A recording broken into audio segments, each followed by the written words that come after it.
Good morning everybody.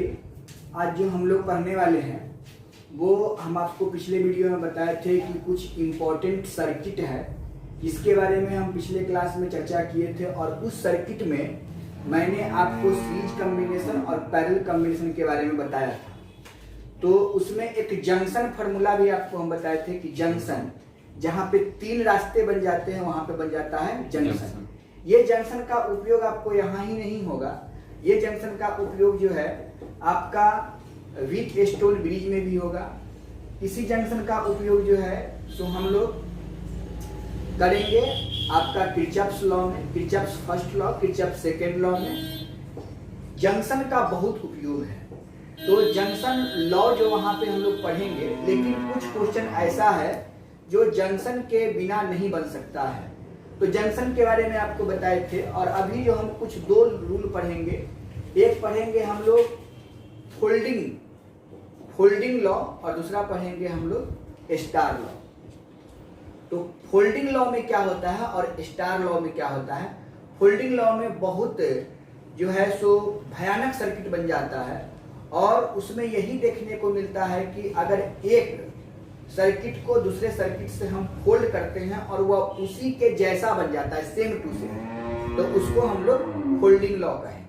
ठीक है, तो आज हम लोग सबसे पहले फोल्डिंग लॉ के बारे में थोड़ा सा देखते हैं कि क्या होता है। फोल्डिंग लॉ, फोल्डिंग लॉ क्या है वो देखिए।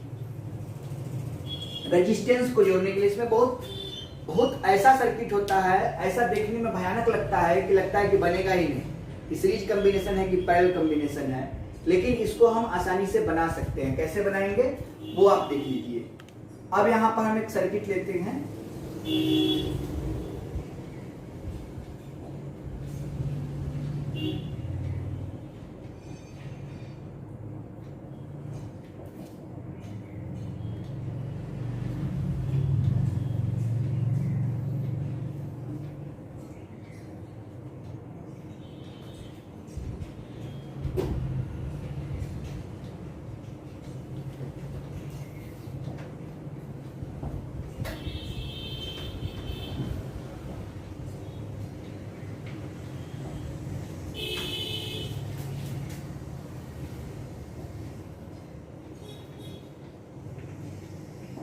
होंगे सेम टू सेम बना लिए हैं हम लोग, और इसको जो है सो थोड़ा सा हम लोग ऑर्डर कर देते हैं ताकि देखने में अच्छा लगे।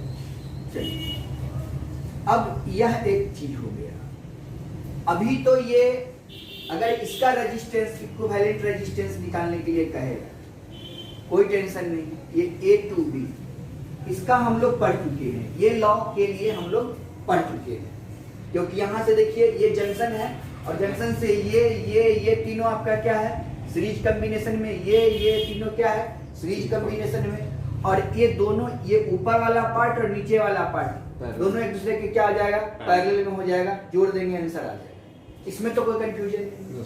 अब मैंने क्या किया उसको देखिए, यहां से एक रेजिस्टेंस और बनाया, ठीक है। अब पहले इसको जोड़ते हैं हम लोग, एक पॉइंट बीच में निर्धारण कर लिए ये वाले, उसके बाद इसी में हम लोग फिर से एक रेजिस्टेंस लगा दिया ऐसा, इसमें भी एक रेजिस्टेंस लगा दिए ऐसा, सबको एक साथ जोड़ते जा रहे हैं। फिर यहां से हम लोग बढ़ाए ऐसे, और फिर से एक ऐसा रेजिस्टेंस, फिर से यहां से लिए,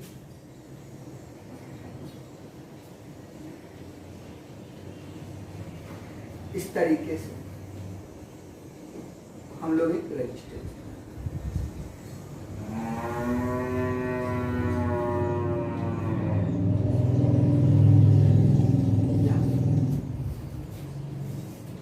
इस टाइप से। अब ऐसा रहेगा सर्किट, अब उसको बनाना है भाई रेजिस्टेंस। अब तो दिमाग चकरा जाएगा कि कौन सीरीज में होगा, कौन पैरेलल में होगा, क्या होगा नहीं होगा, और हम लोग पूरे दिमाग लगा देते हैं और बनता ही नहीं। इसके लिए हम लोगों ने लॉ तैयार किया, फोल्डिंग लॉ। तो देखिए, फोल्ड करने के बाद सब एक दूसरे पर कब पड़ेगा, जरा सोचिए। अगर इसको हम इस तरह से इस तरह फोल्ड कर दे, इधर से इधर ऐसे फोल्ड कर दे, तो ये इस पे आ जाएगा कि नहीं, ये इस पे आ जाएगा, ये इस पे आ जाएगा, ठीक है। लेकिन फोल्डिंग लॉ में एक नियम है, एक रूल है, जिस रूल के माध्यम से हमको चलना पड़ता है। रेजिस्टेंस जो है कभी भी अगर ऐसे है ना, और इस पर कोई दूसरा रेजिस्टेंस फोल्ड करे, तो फोल्ड करने का मतलब उसको दो भाग में बांटना है। तो इस पर अगर ये वाली बात आ जाए तो कभी भी ऐसे फोल्ड नहीं हो सकता। ऐसे रेजिस्टेंस को आप नहीं काट सकते। रेजिस्टेंस को आपको काटना होगा तो कैसे काटना होगा, वो ऐसे कट सकता है, ऐसे नहीं कट सकता है। तो फोल्ड करने का मतलब उसको दो भाग में बांटना होगा। तो अगर इसको करेंगे तो इसी पर ऐसे काटना पड़ेगा हमको। अगर फोल्ड करना होगा तो ऐसे ना काटना पड़ेगा, ऐसे काटना पड़ेगा इसको। कि आधा को ऊपर कर दे, आधा को नीचे कर दे। अब बच्चे सोचिए, एक ये रेजिस्टेंस है, जरा सोचने वाली बात है। इस रेजिस्टेंस को आप ऐसे काट दीजिएगा तो आधा इधर कर दीजिएगा, आधा इधर कर दीजिएगा। लेकिन ऐसे अगर कोई रेजिस्टेंस है, इसको ऐसे काटिएगा तो कैसे पता चलेगा कि कितने से कितना कम कटा, कितने बेसी कटा। इसलिए आप ऐसे किसी चीज को नहीं कट कर सकते। ठीक है, समझ में आ रहा बात। अगर कोई लाइन है भाई, ये लाइन है, ये 5 सेंटीमीटर की लाइन है, तो 5 सेंटीमीटर के लाइन को आप ऐसे काट दीजिएगा तो मान लीजिए कि ये 2 हो गया, 3 हो गया। बीचों बीच काटिएगा तो इधर 2.5 हो गया, 2.5 हो गया। लेकिन आप ऐसे कैसे काटिएगा, ऐसे तो कटने में संभव नहीं। इसीलिए फोल्डिंग लॉ में कहा गया कि रेजिस्टेंस को जो है, इस रेजिस्टेंस को आप ऐसे कट नहीं कर सकते हैं। अगर कट कीजिएगा तो ऐसे कीजिएगा। स्पष्ट है। जितना पार्ट ऊपर है उतना ही पार्ट नीचे है। फोल्डिंग अगर हम ऐसे करते हैं, गौर करने वाली बात है, फोल्डिंग अगर हम ऐसे करते हैं तो ये रेजिस्टेंस को ऐसे कट करना पड़ रहा है, जो कि संभव नहीं है। चलिए अब बताइए कि इस ओरिजिन से जितना पार्ट इधर है उतना ही पार्ट इधर है। बिल्कुल है। फोल्ड करना होगा, फोल्डिंग करेंगे, बीचों बीच काटेंगे तो आधा रेजिस्टेंस इधर आएगा, आधा रेजिस्टेंस हो जाएगा। क्योंकि आप पढ़े हो कि ये आपका कौन है, हेक्सागोन, और हेक्सागोन की सभी साइड आपस में इक्वल होती है। तो कट करेंगे तो आधा आधा ही कट करेंगे। सब क्लियर है? चलिए, तो हमको ये कंसेप्ट समझ में आ गया। अब इसको यानी कि कैसे कट करना है, क्यों कट करना है, ये बात तो आपको समझ में आ गया हो। अब इसको हम लोग थोड़ा सा दिमाग लगाते हैं और तुरंत हम लोग इसका जो है सॉल्यूशन पा लेते हैं। थोड़ा सा दिमाग लगाने की जरूरत है। तो फोल्डिंग कैसे करना है, इसको कट कैसे रजिस्टर को करना है, ऐसे वर्टिकली कट करना है, हॉरिजॉन्टल कट नहीं कर सकते। चलिए, हाँ हॉरिजॉन्टल कट कर सकते हैं, कब, जब रेजिस्टेंस वर्टिकली होगा तब। नहीं होगा। अब मान लीजिए कि रेजिस्टेंस आपका ऐसे है तो नहीं, कैसे कट कर दीजिएगा, कर दीजिएगा, ठीक है। लेकिन आप जिस डायरेक्शन में रेजिस्टेंस है उसी डायरेक्शन में आप कट नहीं कर सकते, ठीक है, अपोजिट डायरेक्शन। यानी हमको दिखाई दे रहा है कि अगर हम कट करेंगे तो ऐसे ही कट कर सकते हैं। थोड़ा इधर कर दीजिए ताकि आपको पता चले कि रेजिस्टेंस बीचों बीच कटा है। ओके, स्पष्ट है? समझ में आ गया? इसको समझ लेना है कि ये बीचों बीच रेजिस्टेंस कटा है। अगर मान लेते हैं कि इस रेजिस्टेंस का वैल्यू R, इसका भी R, इसका भी R, सबका R है, फॉर्मूला बन जाएगा। ये R है, ये भी R, ये भी R, ये भी R, ये भी R, ये भी R, और ये तो पूरा R था, R, ये भी R, ये पूरा R है। तो कितना पार्ट कितना होगा, R/2, और ये पार्ट कितना होगा, R/2 होगा। अरे आधा भाई करेंगे तो R/2 ही ना होगा, तो ये भी तो R/2 होगा। अब जो आप फोल्डिंग किए, यानी कि इसके इधर जितना रेजिस्टेंस का मान होगा उतना ही रेजिस्टेंस का मान, सिंपल, क्लियर है? अब इसको हम समझाने में समय लगा रहे हैं तो तुरंत बना देते हैं। समझ लीजिएगा, ट्रिक हो जाएगा। यहाँ से फोल्डिंग लॉ तैयार हो गया और उसको हम सेट करेंगे, तुरंत आंसर आ जाएगा। अब हम लोग देखते हैं। चलिए, अब जो आप कट किए हो ना, वो कैसे कट किए उसको देखिए। ये A है और ये ओरिजिन है, इसको O मानते हैं, O फॉर ओरिजिन। अगर ये A है, ये O है और ये B है, यानी O पर कट किया मतलब आधा इधर ले आइए। चलिए, जो जैसे है फोटो वैसे बना लीजिए। देखिए, ये से यहाँ तक गया, इसी से ना ये वाला पॉइंट निकला, देखिए निकला है ना, यहाँ से वो ब्रांच निकल गया ये वाला। चलिए, तो मैं भी ब्रांच निकाल देता हूँ। उसके बाद यहाँ से निकला है नीचे की ओर, चलिए निकाल दिए ये वाला। उसके बाद यहाँ से गया है ये वाला, देखिए यहाँ से 1 2 3 निकाल दिए ना, उसके बाद क्या किया, इसको इससे टच किया है, देख लीजिए ये वाला दिखा दिया। अब यहाँ से कौन, थोड़ा सा इसको आगे बढ़ा लेते हैं ना,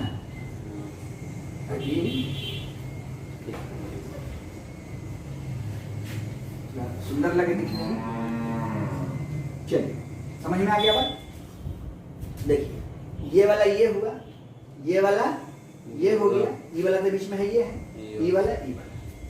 अब इसके आगे ये आधा एन है और आधा एन है, एक पार्ट ये, तो ये आधा वाला पार्ट हुआ ना सर, ये तो आधे कटना चाहिए है, तो आधे लिखिए, ठीक है। और इधर भी आधा कीजिए, चलिए हो गया, कट किया हुआ तो आधा ही करते हैं, है ना। यहाँ तक कोई कंफ्यूजन है। ये वाला कितना मान है, आर, ये वाला भी आर, ये वाला भी आर, ये वाला भी आर, ये वाला भी आर, लेकिन ये वाला r/2 और ये वाला भी r/2, कोई दिक्कत नहीं। यानी अगर इतना का वैल्यू हमको पता चल गया तो उतना ही का वैल्यू है, और दोनों को अगर जोड़ दे या जितना आएगा उसमें 2 से गुना कर दे, हमारा आंसर आ जाएगा। तो कंफ्यूजन तो है नहीं। चलिए, यानी केवल इस पार्ट का हमको निकाल देना है। तो गौर कीजिए, जरा सोचिए, यहाँ पर क्या है, जंक्शन है, यानी ये और ये एक दूसरे के क्या हो गए, पैरेलल। यह और ये होगा ना भाई, यहाँ से ये दोनों जो है एक दूसरे के क्या आ जाएगा, पैरेलल। अगर ये दोनों एक दूसरे के पैरेलल है तो पैरेलल कॉम्बिनेशन का क्या फार्मूला हम पढ़े, वही जो ये वैल्यू होगा वही वैल्यू ये होगा। पैरेलल का कॉम्बिनेशन का फार्मूला पढ़े हैं कि 1/Rp = 1/R1 + 1/R2। तो 1/R1 की जगह पर तो R है, और इसके जगह पर 1/R/2 चल जाएगा, ये ऊपर 1/R + 2/R, LCM हो जाएगा R, तो ऊपर में 3 और नीचे में R। तो Rp अगर भाई मोरे निकालिएगा तो कितना होगा, R/3। इसमें तो कोई कंफ्यूजन नहीं है। यानी इस दोनों को जोड़ने से हमको क्या निकल गया, R/3। तो इस दोनों को भी जोड़ेंगे तो क्या होगा, R/3। यानी इस दोनों के जोड़ के एगो इसमें लगाना है, इसी से तो लगेगा, और इसके साथ क्या लगेगा। चलिए, तो मेरा काम हो गया। अब हम लोग इस दोनों के बराबर ए को लगा देते हैं, ये दोनों के बराबर ए को लगाते हैं। यानी कुछ सिचुएशन आपका ये आप हो गया ए और ये था आपका ओ, नहीं ना। तो अब आप देखिए कि अब कुछ ऐसा सिचुएशन बन रहा है, एक आर, ये दूसरा आर, ये तीसरा आर, और ये दोनों को जोड़ने से हमको मिला ये आर और ये आर। कोई दिक्कत है। अब ये था आपका ए और ये था आपका ओ, कोई कंफ्यूजन नहीं। अब तो इजी लग रहा है देखने में, बिल्कुल इजी लग रहा है। अब देखिए, यानी कि ये आरपी जो ये दोनों को जोड़े थे, ये तो आर ही है, ए भी आर है, ए भी आर है, लेकिन अब ये कितना बन गया, R/3। ये बन गया R/3 और ये भी बन गया R/3। क्लियर है। अब बताइए ये दोनों किस में है, सीरीज कॉम्बिनेशन। ये दोनों किस में है, सीरीज में, और ये तीनों आपस में क्या आ जाएगा, पैरेलल कॉम्बिनेशन। कोई कंफ्यूजन तो है। अब इस दोनों को जोड़ के एगो बना लीजिए, इस दोनों को जोड़ के एगो बना लीजिए, पिछले वीडियो में हम सिखाए हैं। तो R प्लस, अगर हम R + R/3 करते हैं तो हमको क्या मिल जाता है, 4R/3। इसके लिए तो नीचे वाला भी तो वही होगा, 4R/3। यानी कि अब एक सिचुएशन बन रहा है कुछ ऐसा, नहीं ये बना लिया आपको 4R/3 और ये बना लिया आपका R और ये भी बना लिया आपका 4R/3। चलिए, तो मेरा काम हो गया, बड़ा आसान कर दिया आप लोग। अब ये 4R/3 हो गया और इसका मान A और इसका मान B। क्लियर। अब इसको आप जोड़, ये सभी एक दूसरे के क्या हो गया, पैरेलल। तो पैरेलल में कॉम्बिनेशन हो गया, तो यहाँ पर जो 1/Rp नेट जो निकलेगा वो क्या निकलेगा, नेट आरपी यहाँ पर 1/4R/3 प्लस 1/R+1/4R/3। यहाँ तक कोई दिक्कत है? अब इसका सॉल्यूशन कीजिएगा तो कितना आ जाएगा? 3 ऊपर चल जाएगा 4R, फिर 1/R प्लस 3/4R। कोई कंफ्यूजन है तो बोलिए। अब इसको इसका एलसीएम कितना हो जाएगा? 4R एलसीएम होगा कि नहीं होगा? ये तो एलसीएम 4R हो जाएगा। अब देखिए कितना हो गया यहाँ पे 3 प्लस 4 प्लस 3, तो 3 और 3 6 4 10/4R। अब इसको काटिएगा तो कितना हो जाएगा? 5 और नीचे में 2, यानी कि 1/RP इक्वल टू कितना निकल गया? 5/2 आरपी डायरेक्ट लिखिए ना। आरपी इक्वल टू 2R/5, यानी कि इस पार्ट का वैल्यू हो गया 2R/5। तो जितना पार्ट इधर है उतना ही पार्ट उधर है। तो total equivalent resistance from A to B कितना हो जाएगा? अब यहां से क्या लिख देंगे कि टोटल रेजिस्टेंस या net resistance from A to B कितना हो जाएगा? जितना इसका भी निकला है उतना ही उसका भी निकलेगा, यानी कि या तो इतना प्लस इतना करिए, चाहे 2 से गुना कर दीजिए। 2R/5 into 2 equal to 4R/5 clear हुआ? तो इस तरीके से जो आपका जटिल सर्किट रहेगा, कॉम्प्लेक्स सर्किट रहेगा, उसको हम लोग फोल्डिंग करके किस तरीके से निकाल दिए वो आपको समझ में आ गया। यही नहीं हो सकता है, इसके साथ ऊपर में 4 नीचे में भी 4 होगा। ऊपर में 4 रेजिस्टेंस, नीचे में भी 4 रेजिस्टेंस हो जाएगा। तो 4 को इधर फिर से मिला देंगे ऐसे ऐसे, उसको कटिंग कर देंगे, फिर फोल्डिंग कर देंगे, आधा का वैल्यू निकाल देंगे, फिर जोड़ देंगे, फिर मेरा काम हो जाएगा। तो हम लोग क्या देख रहे हैं इसमें जो है, अब कहिएगा कि सर जब ऐसा स्थिति है तो क्या ये स्थिति जो है सो 4 पे लागू होगा? स्क्वायर पे बिल्कुल लागू होना चाहिए, वहां भी लागू होना चाहिए। तो मैं उसको भी दिखाता हूं। चलिए, इस बात समझ में आ गया होगा? कोई कंफ्यूजन है? कोई दिक्कत नहीं। चलिए आगे देखते हैं हम लोग। ये फोल्डिंग लॉ जो है वो बहुत इंपॉर्टेंट है। ऐसा ही आपको नीट में या इंजीनियरिंग में क्वेश्चन देता है और हम लोग वहां पे परेशान हो जाते हैं, कैसे बनेगा, क्या होगा, नहीं होगा। तो अगर हमको कंसेप्ट पता है तो फटाफट जोड़ देना है और तुरंत निकाल लेना है। मैं यहाँ से एक लॉ और आपको देने वाला हूँ और उसके बाद आपको एक ट्रिक भी मिल जाएगा, जैसा कि मुझे समझ में आ रहा है।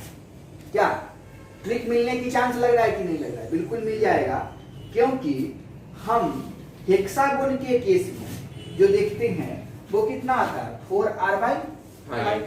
ठीक, अगर ये हेक्सागोन का ट्रिक हो गया 4R/5, अगर रेजिस्टेंस का मान दे देता है 10 ओम, रेजिस्टेंस कितना हो गया? 10 ओम, तो मैं क्या कर सकता हूँ? R इंटू 10/5 कर दूंगा, नहीं, और तुरंत निकल जाएगा भाई। क्लियर है? अब जरा देखिए, कहिएगा कि सर हेप्टागोन में होगा? नहीं होगा, क्योंकि उसको हेप्टागोन में तो 7 को हो जाता है, तो उसका ट्रिक नहीं बनेगा, लेकिन ये बन सकता है। अब एक चीज देखते हैं हम लोग, एक स्क्वायर लेते हैं। ठीक है, क्या लेते हैं? एक स्क्वायर लेते हैं।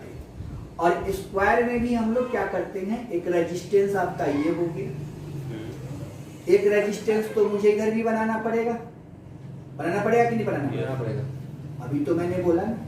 और एक रेजिस्टेंस आप यहां बना लो, ठीक, और एक रेजिस्टेंस भाई यहां बना लो।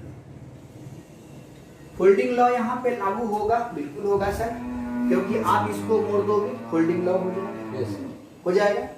अब यहाँ पे आप देख सकते हो कि यहाँ पे आप एक सेंटर बना लो, इस सेंटर से क्या करो कि एक रेजिस्टेंस ये कर लो।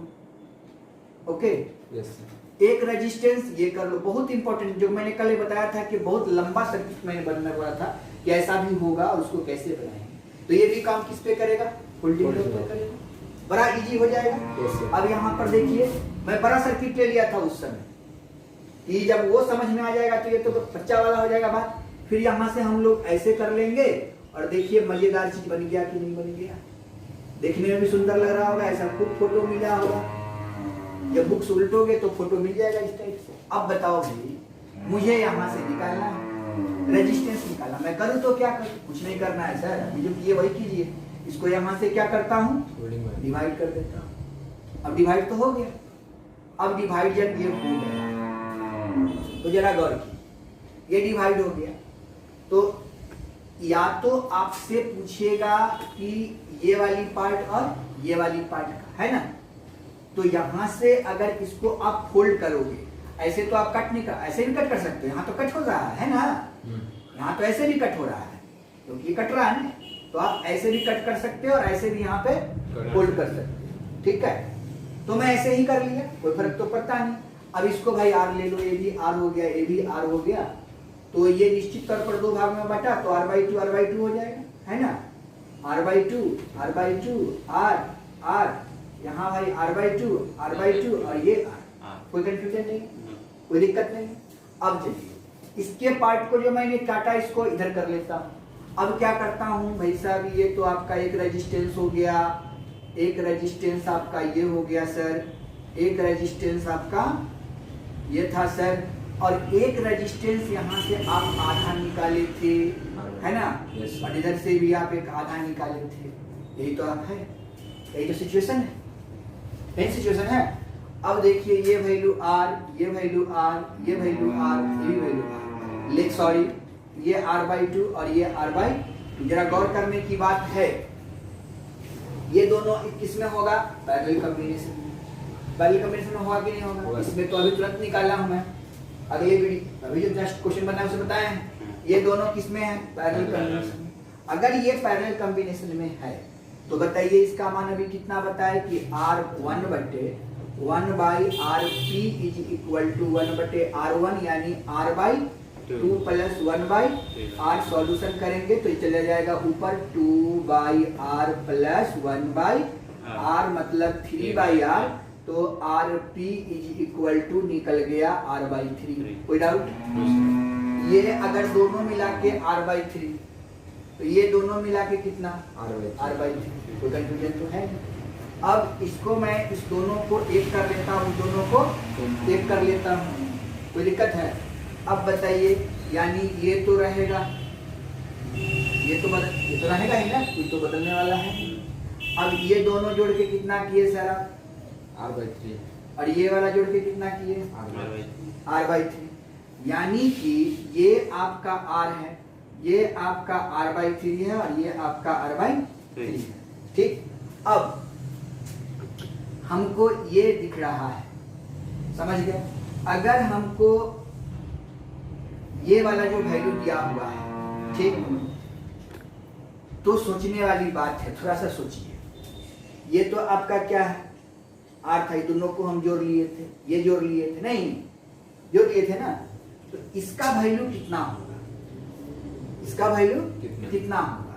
तो अगर आप यहां से यहां की वैल्यू निकालना चाहते हैं, मतलब तो आप अगर इस पॉइंट की बात करते हो, अगर इस पॉइंट की बात करते हो ये वाला, तो ये वाला तो ऐसे खींचा जाएगा,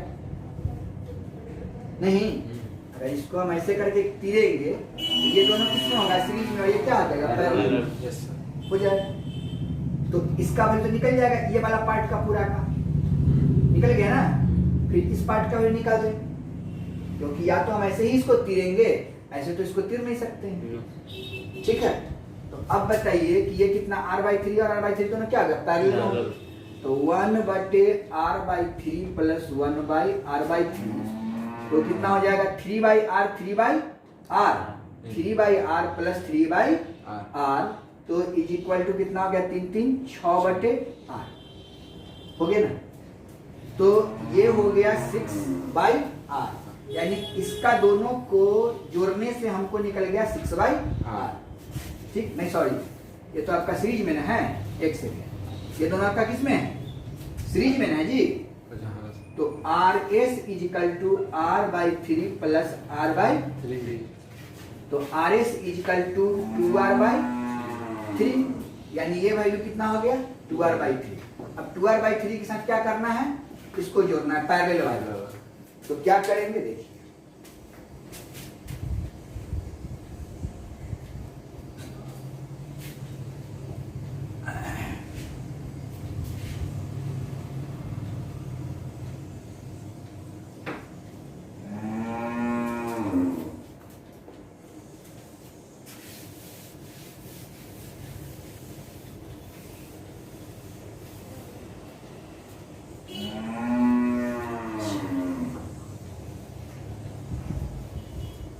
अब ये 2r/3 यानी यहां से क्या बन जाएगा कि एक जो सर्किट बनेगा ये बन गया 2r/3 और इसी के साथ हम नीचे को लिखे कितना r है ना, ये लिख दिए।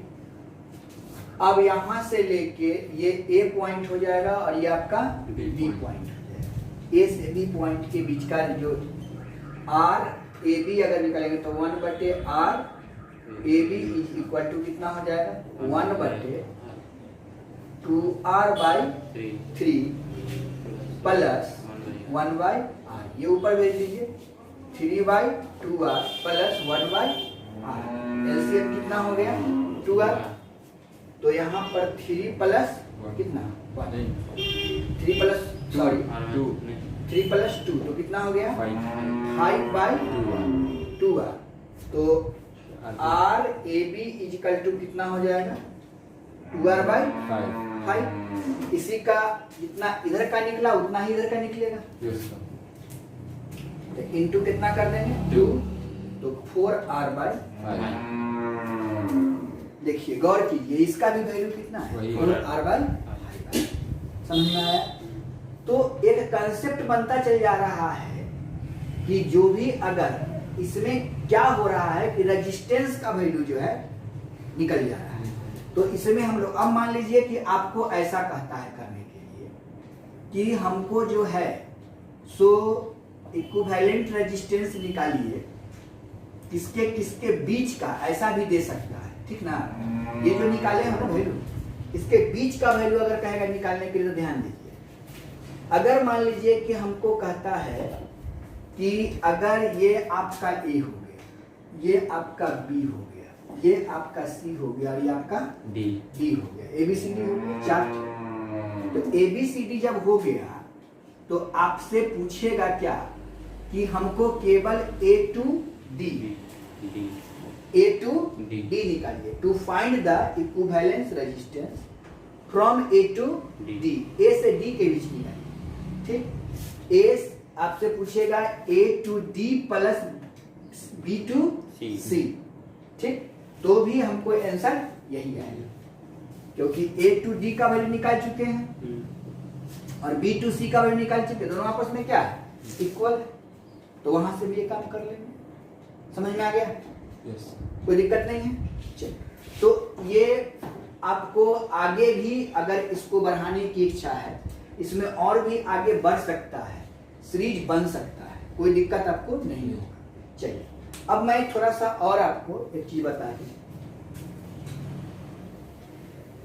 अब होता है आपका डेल्टा के जैसा अगर फोटो जहां पे दिख जाए, समझिए डेल्टा के जैसा जहां पे फोटो आपको दिख जाए उसका अगर इक्विवेलेंट रेजिस्टेंस पूछेगा तो क्या करेंगे, इसको बोलते हैं डेल्टा लॉ।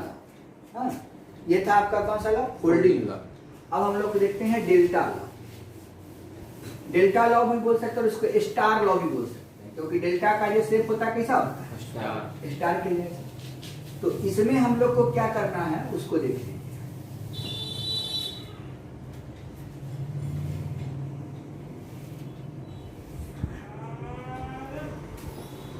ये भी आपको खूब मिलेगा क्वेश्चन बनाने के लिए। देखिए हम लोग लिखते हैं डेल्टा। डेल्टा को इस साइन से नोट करते हैं या इस साइन से ट्रेंगल के जैसे।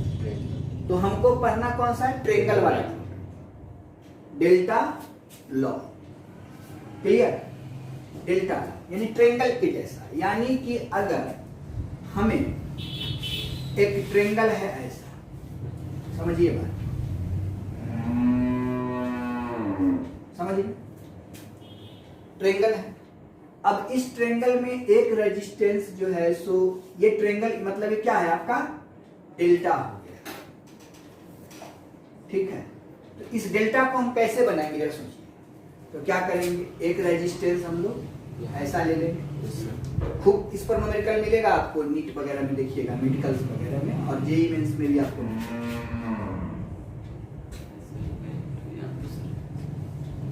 अगर आपको A to B कहेगा, यहां से A to B तब तो ये दोनों सीरीज पैरेलल में हो जाएगा, ठीक है।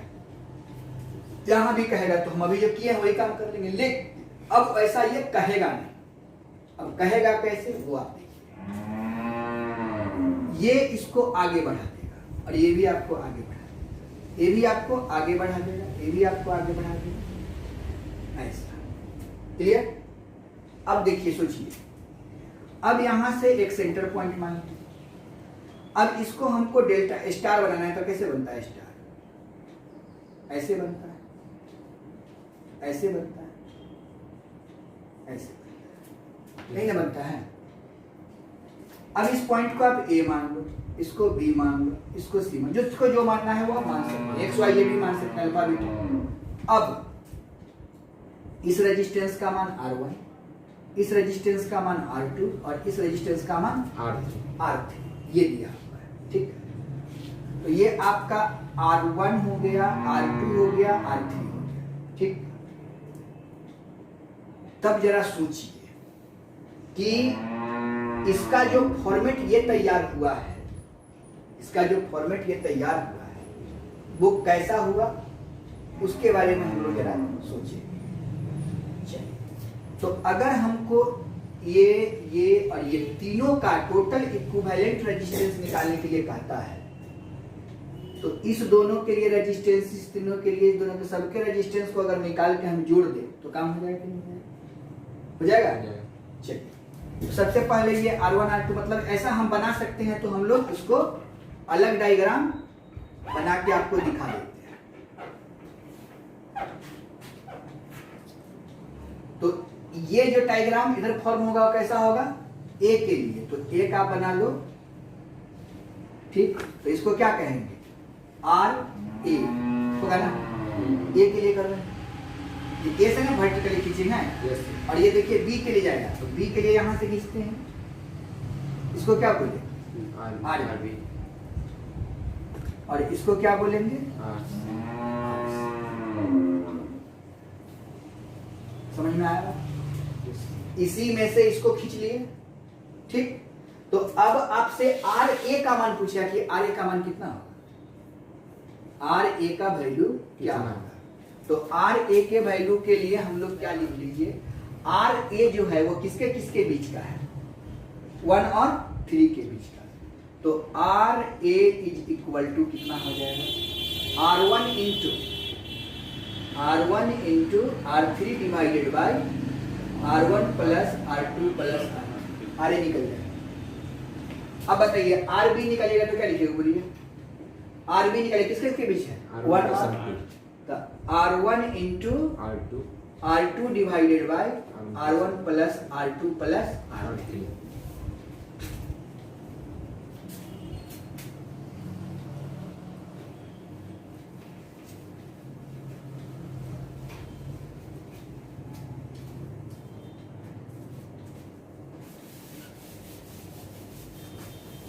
अब देखिए, और मेरा लास्ट बच गया कौन, RC। तो RC के लिए क्या लिखेंगे, बोलिए RC किसके किसके बीच है, C, R2 और R3 के बीच में। तो R2 into R3 divided by R1 plus R2 plus R3। Clear? तो अब R1 भी निकल गया, R2 भी निकल गया, R3 मतलब RA RB RC। इसी को हम बोलते हैं स्टार लॉ, समझे? मतलब इस पर जो भी क्वेश्चन रहेगा हम लोग तुरंत बनाएंगे। क्लियर है? अब मान लीजिए कि आपको क्वेश्चन में कुछ भी देगा, इक्विवेलेंट, तीनों को क्या करेंगे, जोड़ देंगे। R A R B R C, R A R B R C, तीनों को जोड़ देंगे, आंसर आ जाएगा मेरा। समझ गए? तो इस तरीके से हम लोग इसको लॉ को देखेंगे। अब क्या है आप देखेंगे, तो दो लॉ आपको दिखा है, एक तो फोल्डिंग लॉ और दूसरा डेल्टा लॉ या स्टार लॉ। इस सिंबल को हम लोग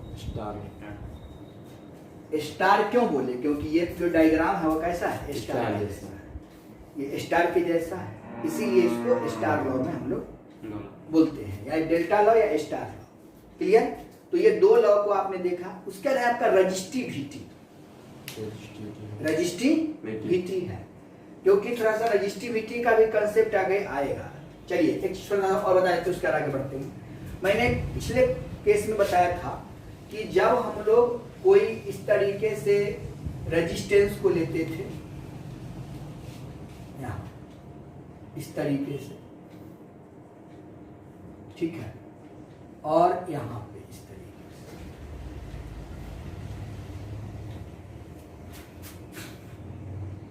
लिए थे नहीं? yes,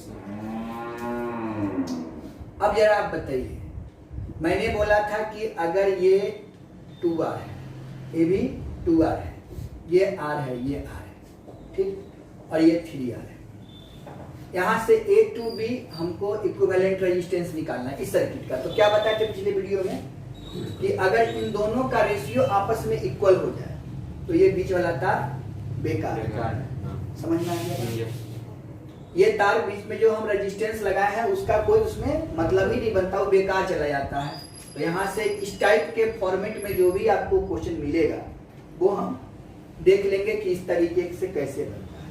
अब बताइए कि अगर मैं, ये तो आपको समझ में आ गया, अब इसका इक्विवेलेंट रेजिस्टेंस निकालने के लिए क्या कहेगा, तो क्या कीजिएगा, ये दोनों किस में हो गया, सीरीज में, ये दोनों किस में हो गया, सीरीज में हो गया। यानी ऊपर से दो को हम लोग को जोड़ लेना है, एक और एक दो, और नीचे से भी दो के जोड़ लेना है, यही ना? Yes sir. और ऐसा कर देना है। तो ये दोनों हो गया, ये हो गया अब 2R, और ये भी हो गया 2R, ये हो गया R और ये हो गया R। अब इसका एक और डायग्राम बना लीजिए। 2R कितना हो गया, 4R, और R कितना हो गया, 2R। अब इसका हम निकालेंगे A to B, RAB, तो क्या लिखेंगे, 1/2R प्लस 1/4R। एलसीएम कितना हो जाएगा, 4R, 2 2 जा 4, और सॉरी 1/R ना, यस सर। और यहाँ पे 1, तो कितना हो जाएगा, 3/4R। इसको पलट दीजिएगा तो कितना हो जाएगा, hence RAB is equal to 4R/3। समझ में आ गया बात?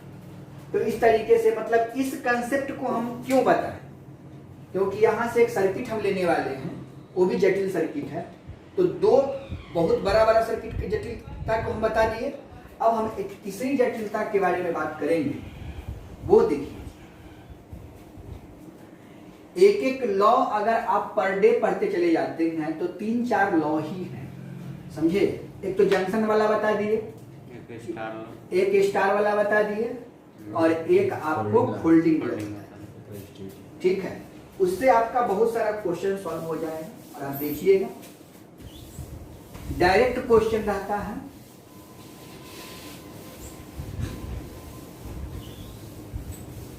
अब हम लोग को ये देख लेना है यहाँ पर कि अगर कोई मान लीजिए कि आपको कोई ए से पॉइंट गया है, एक रेजिस्टेंस, 2 रेजिस्टेंस और ये तीसरा रेजिस्टेंस, कोई दिक्कत है? मैंने क्या किया कि एक रेजिस्टेंस को ऊपर से या नीचे से कहीं से भी लगा दिया, और दूसरे को मैंने ऊपर से ऐसा लगा दिया। क्लियर? समझ गए? Yes sir. गिन लीजिए इसमें कितने रेजिस्टेंस है, 5, 1 2 3 4 5। अगर यहाँ पर A to B की बात करेगा, मैंने पिछले वीडियो में बताया था, कैसा बताने वाले हैं, ठीक है? तो अब बताइए कि इस पे भी R, इस पर भी R, इस पर भी R, इस पर भी R, इस पर भी R, सब पे आ रहा है रेजिस्टेंस। अब जरा गौर कीजिए, अगर इसको हम लोग ऐसा कर दे, यानी कि A से है तो A देखिए, यहाँ से A निकाले हैं।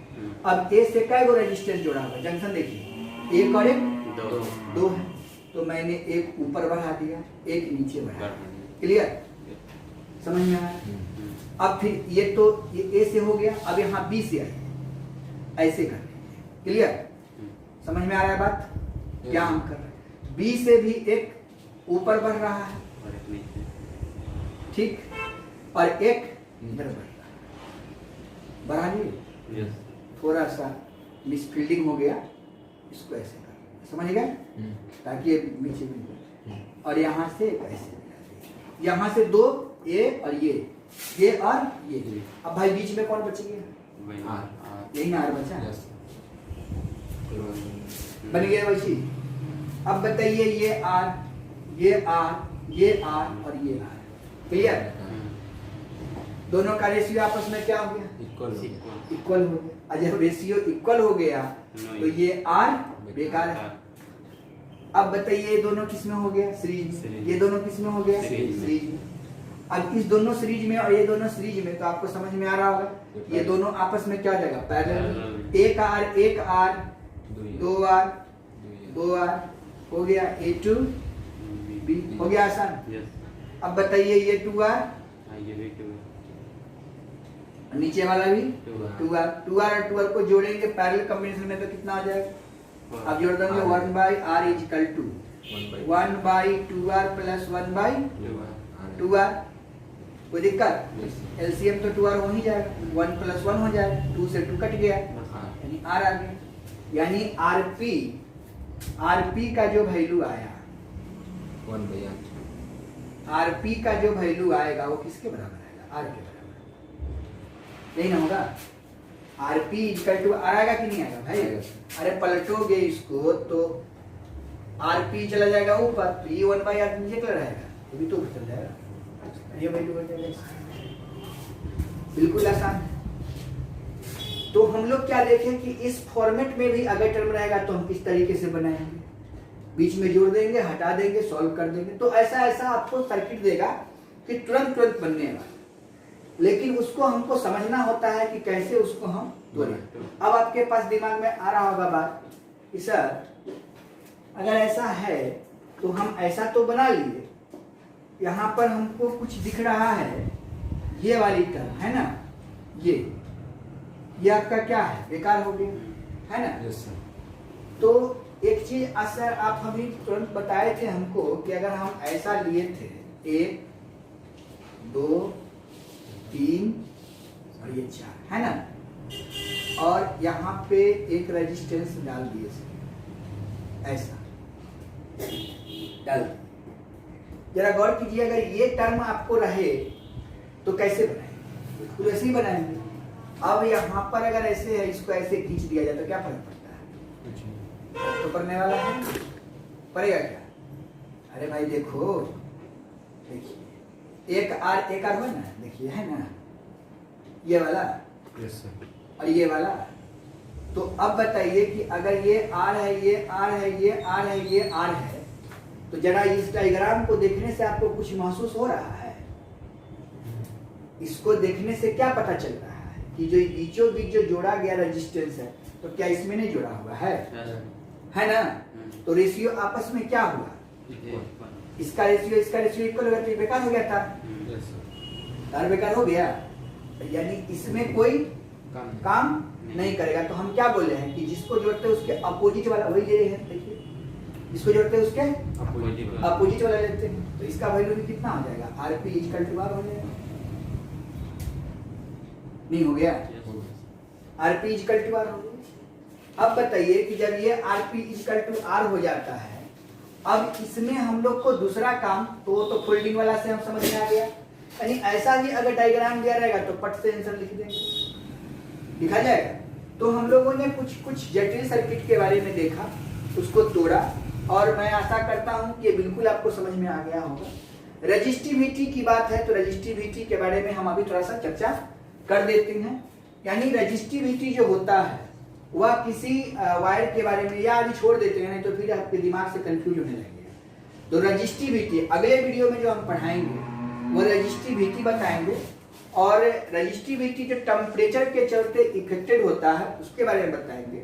उसके बाद आपको कंडक्टिविटी बताएंगे, है ना? Resistivity, conductivity. रजिस्टिविटी कोई स्पेसिफिक रेजिस्टेंस ही बोला जाता है, जिसको रो से डिनोट करते हैं, रो, है ना?